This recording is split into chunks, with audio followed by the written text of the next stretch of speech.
Welcome to the debate. Right now, across the corporate world, managers are spending almost half their week doing, well, the exact same work as their subordinates. Yeah, it's pretty wild to see. It is. The traditional corporate ladder hasn't just broken, it's become a structural illusion. We look at modern organizations and we still expect to see this comforting linear staircase. You put in your time, you step up a level, you get a new title. Right, the classic progression. Exactly. But if you actually look inside today's companies, those floors have been completely knocked out. The walls are entirely reconfigured, and yet we still have millions of professionals standing at the bottom, just waiting for their turn to climb a staircase that frankly no longer leads anywhere. It really is a fascinating contradiction. We're watching this profound architectural misalignment happen in real time, where the map we hand employees completely fails to match the actual territory of the modern workplace. Today, we are exploring this exact phenomenon, the structural collapse of the traditional corporate career ladder and the rise of what Dr. Jonathan H. Westover identifies as, well, architectural compression. We are diving deeply into how technological capability, extreme economic pressure, and of course artificial intelligence are forcing organizations to fundamentally restructure how work is designed, coordinated, and executed. Right. And the central question we really have to grapple with today is this. Has the traditional vertical career ladder truly become obsolete, requiring a complete horizontal redesign of work?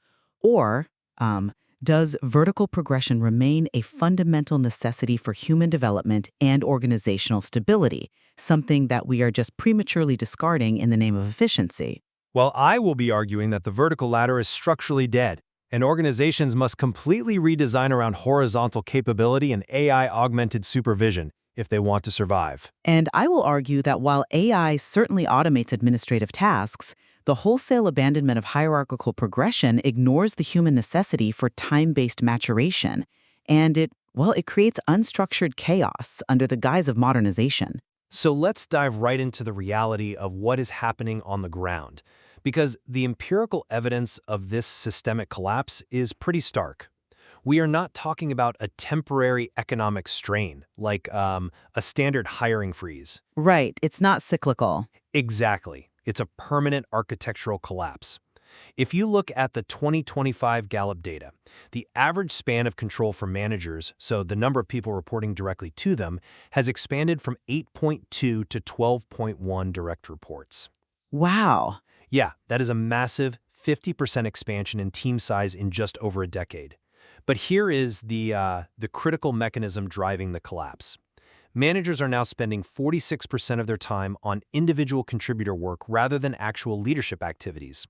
Yeah, they're just doing the work themselves. Right. Organizations are continuing to promote people based on vertical progression, giving them manager or director titles, when the work actually requires horizontal capability. I call this structural fraud. Structural fraud? That's a strong term. We are handing out titles that no longer correspond to the reality of the daily work. The only viable path forward is what the source material calls capability-driven compression, using AI for the heavy lifting of administrative coordination so that, human beings can focus entirely on strategic direction and complex problem solving. Well, I acknowledge those numbers. The Gallup data is undeniably real. And frankly, anyone working in a large corporation today can feel that 50% expansion in their bones. It's exhausting.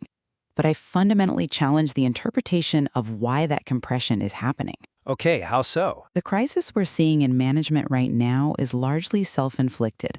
Organizations are prioritizing cost-driven delayering over actual process redesign. You think it's just about the money? I do, and the data backs it up. Look at the WorkHuman 2024 analysis. It revealed that an overwhelming 78% of corporate restructurings were driven explicitly by cost reduction. Only 31% even mentioned technological capability as a driving factor. Okay, but So what's actually happening? We are stripping away middle management layers just to save money on salaries. In doing so, we are creating catastrophic coordination costs and massive decision bottlenecks.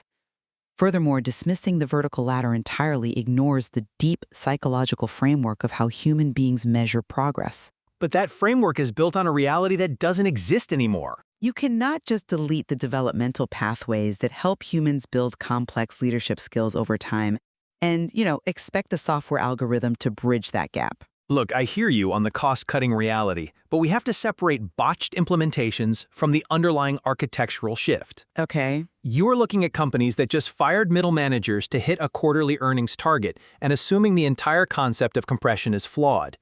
Let's look at organizations doing it correctly where it is truly driven by capability. Take MasterCard's 2023 transformation across its tech organization as the ideal model. Right. They did not just arbitrarily fire managers to save a few dollars. They fundamentally redesigned the supervision function around AI capability. Wait, let me pause you right there and make sure I understand the mechanics of this MasterCard example before we move on. When you say they redesigned supervision around AI, what does that actually look like for a manager on a Tuesday morning? Are you saying the AI acts as a little project manager? Yes, exactly. In a traditional setup, a middle manager spends their Tuesday morning figuring out who has capacity, manually assigning coding tickets, tracking down who hasn't updated their status, scheduling alignment meetings. All the administrative scaffolding. Precisely. MasterCard deployed an AI platform to handle all of that highly automatable work. The system looks at the code base, identifies which engineer has the specific bandwidth and technical context for a task, routes the work, and tracks the progress automatically. Because the AI was doing the administrative routing, human managers were freed from being glorified calendar apps. They could focus on what humans actually do best. Deep performance development, nuanced code quality assessment, and strategic direction. Okay, but And just to finish the point, by shifting that administrative burden to AI, MasterCard successfully expanded manager spans of control to 14 direct reports without increasing the human workload. They safely eliminated 2 management layers, and fascinatingly, the time it took for employees to get promoted actually improved by 23%. Well, I'm sorry, but I just don't buy that. Let me tell you why. I understand the mechanism you're describing, but I have a really hard time extrapolating that to the rest of the business world. Why not? Because you are taking a very specific, highly structured technological environment, assigning software engineering tickets, and applying it to the messy reality of enterprise coordination. Yes, AI is fantastic at scheduling. It is great at basic task allocation when the inputs and outputs are binary. Sure. But middle managers historically did not just schedule meetings and assign tickets. They translated incredibly complex cross-functional dependencies. They resolved the friction between marketing, finance, and product development. When you remove those human layers, that friction does not just magically disappear because you installed a nice progress dashboard. But doesn't the AI provide total visibility into those cross-functional dependencies? Visibility isn't authority. Let's think about a relatable corporate frustration. Say you need to approve a new software license for your team. In the old vertical ladder, your manager approves it, their director approves it, and you're done. Right. When you remove those layers without replacing the human coordination mechanisms, decision velocity actually slows down. We have fascinating research demonstrating this by Bruch and Mangus from 2010. When layers are removed, you get massive authority ambiguity. Authority ambiguity? Yes. People simply do not know who is allowed to sign off on a vendor contract or approve a capital expenditure anymore. So a decision that used to take 3 days now takes 3 weeks because it's bouncing around laterally between different departments trying to find an owner. We actually have compelling research by Cassio and Boudreau tracking productivity over the year following these haphazard delayering restructurings. And what did they find? It consistently shows an 8 to 12% drop in overall productivity. But that productivity decline happens precisely because companies refuse to let go of the old vertical ladder mentality. What do you mean? They take away the manager, but they stubbornly keep the legacy approval processes that required the manager in the first place. Let me give you an analogy. Think about the early days of telephony and the human switchboard operator. Okay. When the physical switchboard was automated by electronic routing, you didn't keep the human operator sitting there just because people liked having someone to talk to, or, because people aspired to the prestigious job title of senior operator. Right. You fundamentally changed the communication system. The middle manager role in many ways has been a human switchboard for information routing. Now that AI can route that information seamlessly across departments, keeping the old hierarchy intact creates a massive psychological burden on the workforce. A psychological burden? How is keeping a clear promotional path a psychological burden? Because it's not a real path anymore. It creates what researchers call psychological contract violations. We are putting our employees through structural gaslighting. That's wow. We bring in a bright new hire and tell them, work hard, do your time, hit your KPIs, and you will move up to this VP role in 5 years. But because of AI and architectural compression, that VP role functionally does not exist anymore. We are asking them to climb a phantom staircase. T-Mobile realized this was happening in 2022 and took a really radical approach. They completely restructured their architecture to tie employee compensation to horizontal contribution. What does horizontal contribution mean in practice, though? It means your pay and prestige increase based on your functional expertise, the breadth of your business context, and your ability to manage complex stakeholders across different departments. It is not based on title advancement or how many direct reports you accumulate. Interesting. Yeah, they stopped lying to their employees about vertical climbs and built a system that rewards actual capability expansion. That's a compelling argument, but have you considered the profound retention risks for your absolute best performers when you do that? Retention risks. Yes, there is a severe unintended consequence here that the source material points out. Think about your top talent right now. Employees who have established strong performance records in traditional hierarchical environments, well, they succeeded precisely because they mastered vertical progression skills. Sure, they know how to play the game. Exactly. They know exactly how to demonstrate competence within a tightly defined scope.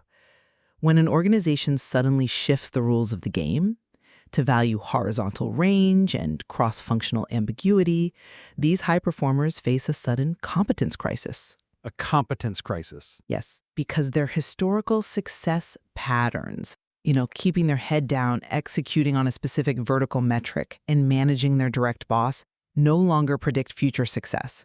They go from being the star player to feeling totally lost in a horizontal matrix, and they become massive flight risks. And beyond just retaining the talent, I worry deeply about the nature of the expertise we are cultivating with this model. If we force everyone into these so-called portfolio careers where they are constantly moving diagonally and horizontally, spending a year getting a little bit of context in consumer marketing, a year in enterprise sales, a little in wholesale operations, do we not systematically destroy the deep, single-function expertise that organizations desperately need? I don't think so, no. When a novel, highly complex crisis hits, you don't want a team of generalists who know a little about everything. You need deep, specialized experts. See, I think we need to completely redefine what deep expertise actually looks like in a modern organization. The assumption that vertical progression creates better expertise is deeply flawed. How is it flawed? Because what vertical progression actually creates is political expertise. It's the ability to manage upwards and navigate bureaucracy. True operational expertise is built horizontally. I'm not sure I agree with that. Well, think about it. When an employee is forced to apply their functional knowledge across varying business contexts, it stress tests and refines their actual capability.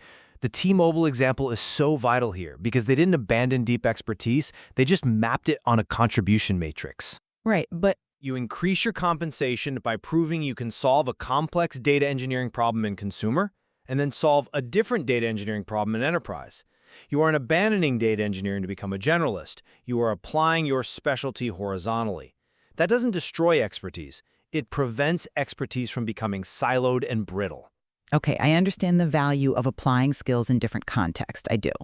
But you cannot ignore the absolute necessity of scaffolding for human development. When you compress these organizational architectures, you create a phenomenon called passage compression. Let's break that term down for the listeners. What exactly is passage compression in this context? Think of it like learning to ride a bike. In a traditional structure, a leader goes through distinct passages. They move from managing individual contributors to managing other managers to leading a whole function to finally leading a business unit. Right. That sequence intentionally takes years. It is designed to provide structured exposure to progressively complex challenges. You start with training wheels, you move to a standard bike, and eventually you ride a motorcycle. If you compress those passages, if you promote someone from a frontline manager directly to a functional leader because you eliminated the middle layers, you are forcing them to skip crucial developmental milestones. But they have the AI tools to... You haven't eliminated the complexity of the enterprise. You have just ripped off the training wheels while they're going 60 miles an hour. There is a devastating 2023 study by Zenger Folkman on this exact dynamic. They tracked executives who were promoted too quickly through these compressed structures, and they found a 64% failure rate. 64%? Yes, nearly 2/3 failed. And the top reasons for their derailment were the inability to build resilient teams and profound difficulty managing organizational complexity. You cannot just replace the time required to build human judgment with a few AI dashboards. Human judgment requires time-based maturation. Well, I see why you think that, but let me give you a different perspective. I push back strongly on the premise that time spent in a hierarchical rank automatically equals better judgment. The empirical evidence contradicts that. Does it? Yes, seniority does not guarantee good decision-making. There is foundational research by Aghian and Tyrrell from 1997 on organizational design, proving that decision quality really only correlates with two specific factors: your proximity to the relevant information and the frequency with which you make similar decisions. Okay. It does not correlate with how many years you sat in a director chair. An individual contributor who makes technology platform decisions every single week is going to make a much better architecture decision than a senior VP who makes one platform decision a year, regardless of the VP's so-called time-based maturation. I mean, in some highly technical instances, sure. This is exactly why architectural compression works so beautifully when decision authority is actively pushed downward to the people doing the work. Let's look at the Mayo Clinic in 2023. They face this exact bottleneck with clinical decision authority. Wait, I have to interject here, because healthcare is an entirely different beast. The clinical hierarchy is incredibly rigid for a reason. Lives are literally on the line. It was rigid until they realized the hierarchy was slowing down patient care and they completely redesigned it. Mayo Clinic moved from traditional hierarchical approval structures to domain-based authority assignment. They pushed clinical decisions down to the specialized practitioner who is physically closest to the patient, regardless of that practitioner's hierarchical seniority. Right. If a specialized nurse had the domain expertise and the localized information, they made the call. They didn't need to run it up the flagpole to an executive doctor.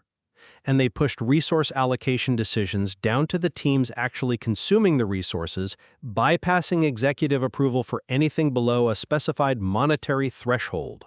And what were the structural results of doing that? The results were staggering. They safely reduced their administrative layers from 7 down to 4. But here is the most important metric. Their clinical decision speed improved by 47%, almost twice as fast.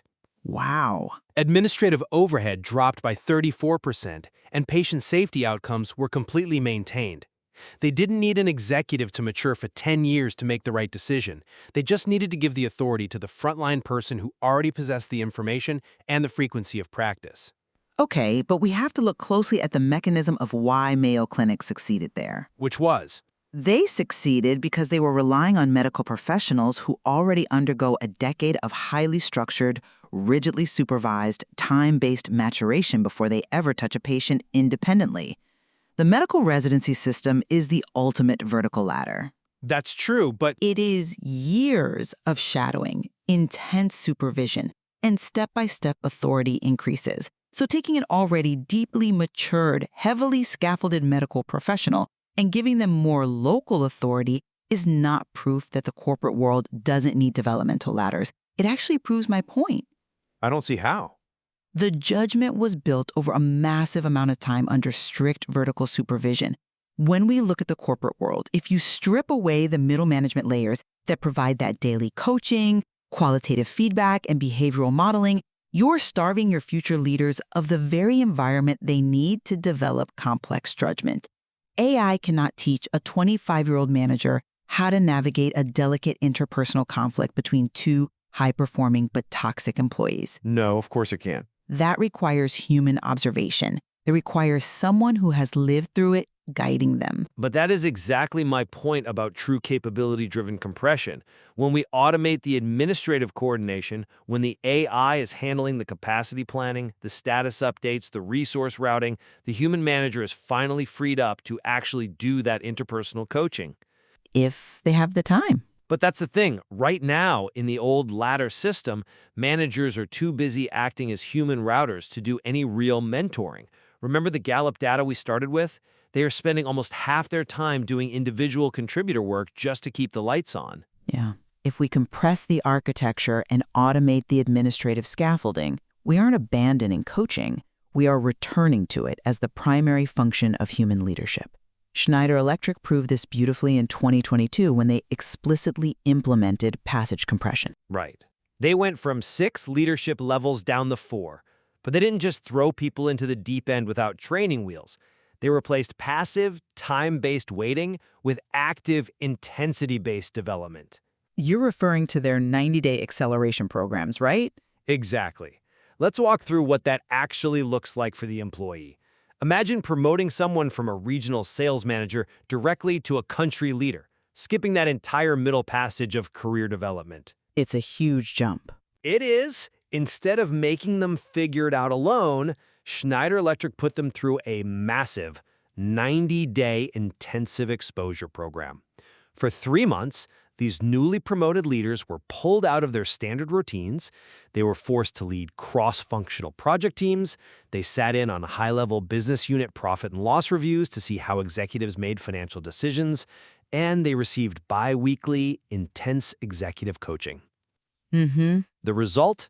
They maintained a 91% success rate for promoted executives under this highly compressed model. That is far higher than the 67% success rate they historically had under the old, slow, vertical ladder architecture. Intensity-based development worked better than time-based waiting. I will readily grant you that Schneider Electric's approach is incredibly thoughtful. But notice what they had to do to make it work. They had to build massive, highly structured, intensive human support systems to compensate for the fact that they removed the natural developmental pathway. Well, yes. My concern is grounded in the reality of the broader market. 99% of companies are not Schneider Electric. They are not going to invest the capital required for external executive coaches in simulated business unit P&L reviews for every newly promoted manager. That's a fair point. Let's be honest about what is actually going to happen. Companies are going to read a trendy article about architectural compression. They are going to fire their middle managers to hit a quarterly earnings target, tell their surviving exhausted staff they now have the privilege of a portfolio career, and watch as their organizational capability totally hollows out from the inside. I think that is why we have to clearly differentiate between cost-driven delayering, which is deeply destructive, and true capability-driven compression, which is necessary for survival. We cannot cling to an obsolete vertical architecture just because some companies are terrible at implementing the new horizontal one. But we also cannot pretend that human psychology has fundamentally altered just because we have better scheduling software and AI routing. People need a sense of direction. They need to see a path forward that makes narrative sense to them. Right. If you tell an entire workforce that the concept of promotion is dead and they just need to endlessly expand their horizontal capabilities without ever moving up, you are going to face an existential crisis of motivation. Purpose-driven horizontal work architecture sounds fantastic in a white paper, but hierarchical meaning and vertical progression have driven human organization for thousands of years for a very good reason. So to summarize my perspective on this, the structural conditions that made the corporate career ladder functional in the 20th century have permanently vanished. The speed of modern business, the automation of coordination through artificial intelligence, and the absolute necessity of horizontal capability have fundamentally changed how value is created. Organizations have to stop managing post-ladder realities with ladder-era tools. We must build continuous role redesign systems, distribute decision authority based on who is closest to the information rather than who has the most seniority, and fully embrace AI partnerships to create a new horizontal architecture of work. And to summarize mine, while AI is undeniably altering task allocation and handling the administrative burden, the human necessity for structured, time-tested maturation in leadership remains completely unchanged. The profound danger we face right now is mistaking cost-cutting delayering fads for the permanent death of vertical progression. Yeah. True leadership judgment, the ability to navigate deep human complexity, resolve cross-functional friction, and build resilient teams, it requires time, scaffolding, and human mentorship. We abandon the structured hierarchy at our own profound peril. This brings us to a really profound tension between rapidly advancing technological capabilities and fundamental organizational psychology. We suggest you, our listeners, reflect on your own organization's recent restructuring.